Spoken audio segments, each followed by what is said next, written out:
There you go, relax, there you go. Take off your coat and stay a while, right? It's okay. If you want to ask a question, maybe you should come up here, would it help? Because we have a microphone, that way everybody can hear your question. Who's got a question? Come up here. You don't need the mic, okay, yell it. Eric, well, welcome that you came all the way to Holland. Thank you. Obviously, I'm a big Ace Frehley fan. You work with Ace. How is working with Ace Frehley? How is Ace? Ace is a very, you know how they say to some people they say they broke the mold, when God created this person, they broke the mold, there's only one. I would say Ace Frehley, there's only one Ace Frehley. But the same thing is true of Gene. He's another one. You know, he's such a character. You know, they're very unique type of individual. But I have to say, playing with Ace was a lot of fun because he's a real character. And many times, I'm sure a lot of you have heard many stories about Ace. And people think that people are exaggerating, you know, making the story up or making it bigger. But it's not made up. Until you tour and be around Ace, you cannot believe some of the things he would do and say. It's crazy, but a lot of fun and you know, a very unique, you know, guitar player and a unique individual. So I enjoyed myself playing with him, and it was a lot of fun. And he was a great guy. To me, I always got along very good with Ace. Are you still in contact with Ace? You know, I haven't seen Ace in a couple of years or heard from him. You know, I mean, once. You know, everybody sometimes has their demons, and obviously we all know about Ace and I think he's trying to keep himself on the straight and narrow path, and sometimes, you know, that's a difficult thing, and sometimes people choose to stay more to themselves because that's what they need to do, and I think that's kind of what Ace has been doing. So I haven't seen him in a long time, but I wish him well, and I know is he here yet? Ace, coming to England or something? 3-4 days. Oh, he's going to be, I think, doing some shows in England. But he's also, I thought he's playing in Spain or somewhere else. Italy. Just England for now. Okay, I thought I heard something. But, you know, I'm sure if you look on his website, I'm sure you can find out what he's doing or where he's playing. But we all wish him, you know, I always wish him well. And like I said, I always personally got along with him just fine. Yeah, Eric, I asked you this question in 2003 before. And You did? A lot of fans will kill me for asking you again. Okay. I'm wondering, is Bohemian Rhapsody still your favorite song against Detroit Rock City? Bohemian Rhapsody? Yeah. Well, you got to remember, Queen's my favorite band probably. So it's very hard for me, and you know, everybody has their own opinion, and my opinion is very biased. But I love Queen. That's my favorite band. I mean, I love Led Zeppelin and Black Sabbath. But if you ask me to pick one band who's my favorite, it has to be Queen. And I was very blessed because I got to play in Brian May's band in 1998, and I got to do some shows with Brian and Roger Taylor. So for me, that was like a dream come true. It's like Gene and Paul loved the Beatles. It would be like Gene or Paul getting to play with the Beatles. So for me, that was my dream come true.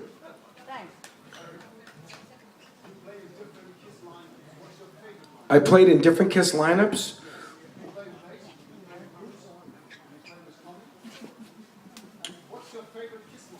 Well, that's kind of a loaded question because then, put it this way, I like to play with all of them. All of them are great musicians.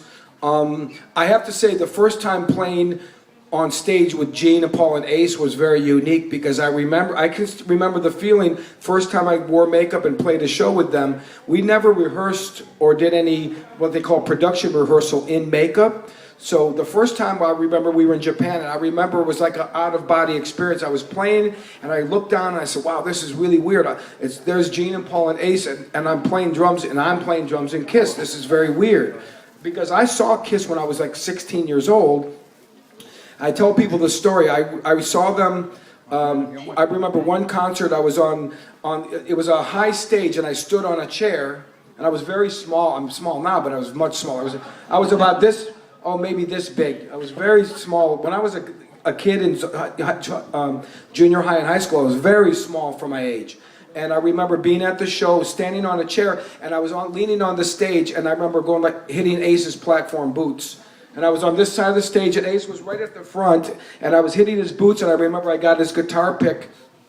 So you have to imagine being a kid going to see Kiss, and then one day later playing in the band. It was a very kind of a surreal experience. So that was a special thing for me. But I have to say, musically, this version of Kiss to me is my favorite musically because the band plays very tight, you know, and we put it this way, we can go right now, we can get together, rehearse one time and go on tour.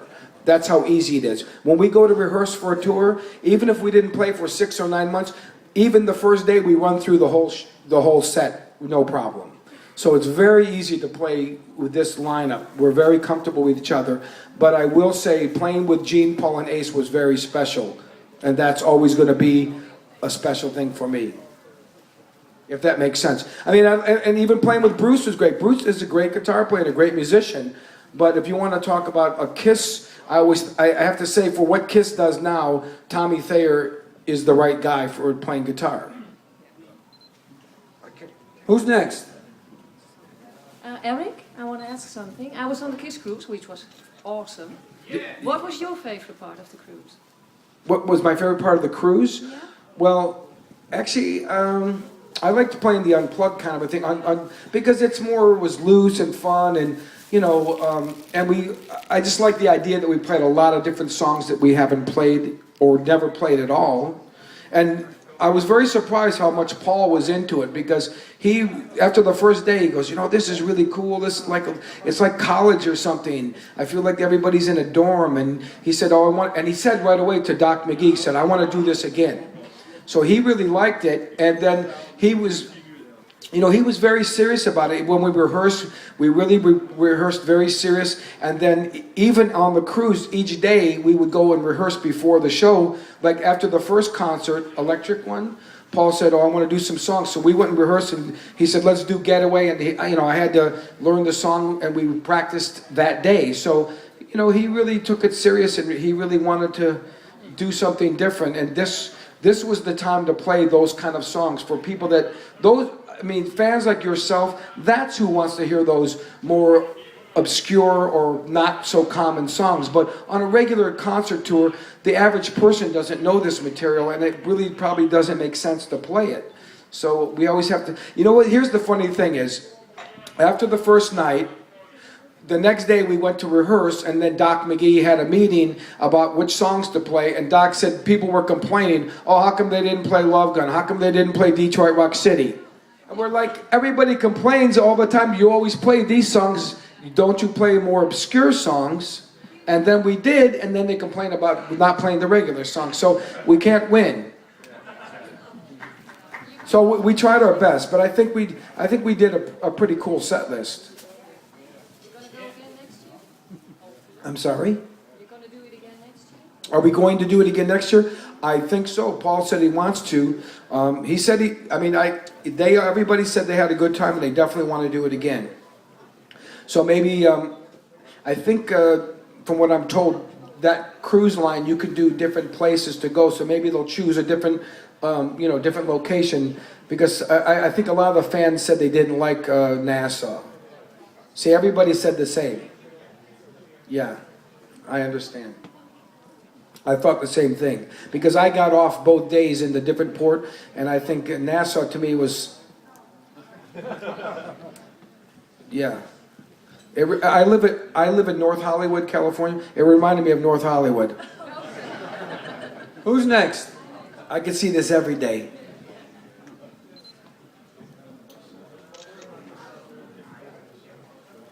What?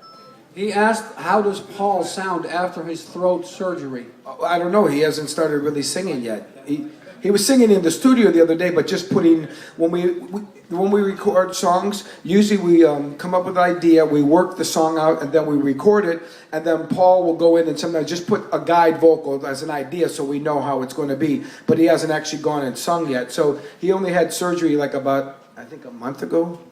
So you have to let, it's like anything. Like if you break your leg or something, you have to let your body heal, and then you have to start working out, and get into shape. So when we go back, we're going to go in and finish the record right after Christmas and the first of the year. We have a plan to go in and finish all the vocals, all the guitar solos, and the record will be done. And then I know there's a big plan next year to do a big tour from 2012 into 2013 of around the world tour for Monster with a whole new show, I think I don't know for sure, but I'm pretty sure there's going to be new costumes. But definitely going to be a lot of new things and completely new everything. I don't know about that. I don't think they're going to do that many obscure songs because most people don't know this material. It's obscure to the average person, not to you. Only diehard fans go to Kiss Expos or go to these special events like a Kiss Cruise. But the average person doesn't know this material. Eric. Oh, you're the one that... Are you mad at me? Okay. He's mad because I thought he was a girl. Hey, I told you, people said that about me when I was younger. I know you can, that's why I grow a beard, then they can't accuse you of that. Grow a beard.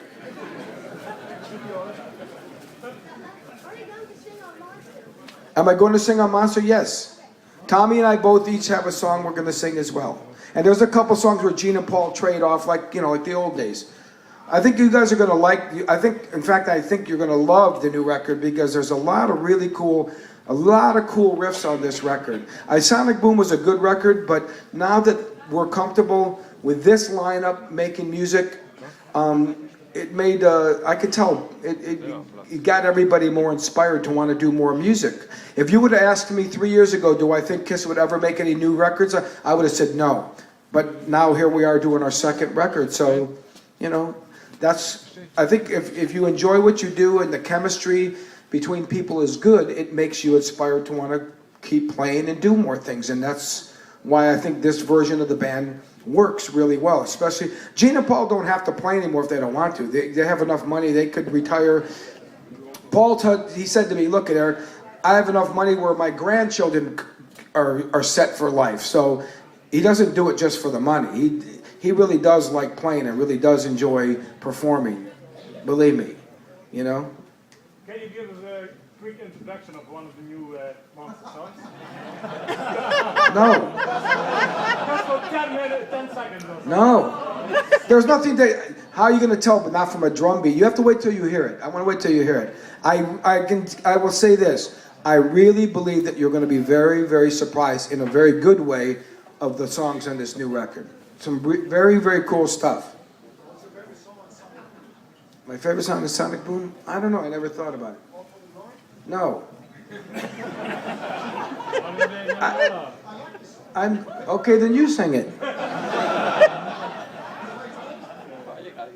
Go ahead. No. Okay, somebody else with a good question. That guy. Okay. This guy in the glasses. Yeah. Yeah. I saw on YouTube you got a lot of fun on the Kiss Cruise with songs from The Elder and the period like that, Asylum, Animalized. Is it an idea for the next Monster tour to put some change in the set list to play something about that period? Oh, I don't. Well, what happened with it? Well, that got loud all of a sudden.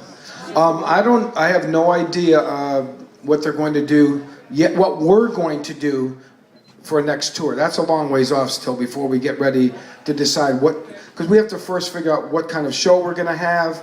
I mean, you got to remember, with Kiss, everybody expects Kiss to have a big show. And Gene and Paul have really said they want to come up with some new things, new special effects, because you have to stay up with modern technology, and it's Kiss after all, so they want it to be big. Now, what songs we'll play, we'll worry about that when we get to that point. I don't think you're going to hear any songs from The Elder, to be honest with you.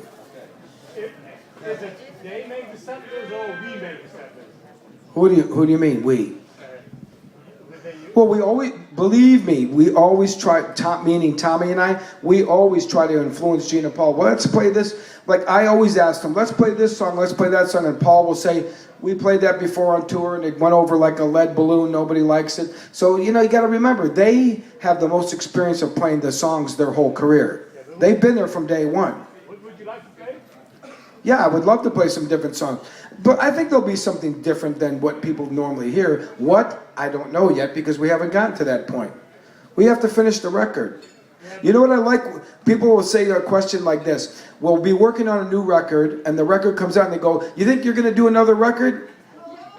it's like everybody's already wants to move on to the next thing. So, you know. Right